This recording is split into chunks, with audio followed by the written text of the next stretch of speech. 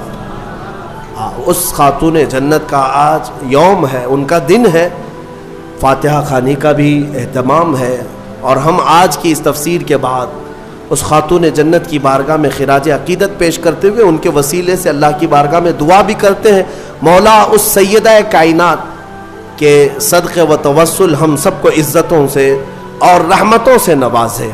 اور کتنی اہم بات ہے، کتنی فضیلت کی بات ہے کہ آج ہم نے سورہ نساء تلاوت کی ہے، سورہ نساء عورتوں کے نام سے، اور سیدہ فاطمہ کو سیدۃ نساء العالمین کہا میرے آقا نے، کہ ساری دنیا کی عورتوں کی سردار کا نام فاطمہ ہے۔ صرف دنیا ہی نہیں، جنتی خواتین کی سردار کا بھی۔ ایک روایت میں یہ ملتا ہے قیامت کے دن ایک فرشتہ اعلان کرے گا، یا اہل محشر غضوا ابصارکم فإن فاطمہ بنت محمد تمر الی الجنہ۔ فرشتے کی طرف سے اعلان آئے گا، اے محشر میں کھڑے ہوئے لوگوں اپنی آنکھیں نیچی کر لو، اس لیے کہ محمد الرسول اللہ صلی اللہ علیہ وسلم کی بیٹی سیدہ فاطمہ جنت کی طرف جا رہی ہے۔ جب وہ جنت کی طرف جا رہی ہوں گی 70,000 عورتوں کے جھرمٹ میں، 70,000 خواتین کے جھرمٹ میں، اس وقت بھی یہ اعلان ہوگا کہ اپنی آنکھیں نیچی کر لو۔ تو آپ اندازہ کریں ان کا مقام و مرتبہ کیا ہے۔ قیامت کے دن ان کا مقام اعلان کے ساتھ بتایا جائے گا۔ مولا کریم کہنے سننے سے زیادہ عمل کی توفیق عطا فرمائے اور ہماری عورتوں کو کنیزان فاطمہ میں شامل فرمائے۔ الی اشرف النبی الاکرم محمد المصطفیٰ صلی اللہ علیہ وسلم ملتہ و جمیع المسلمین والمسلمات الکرام الفاتحہ۔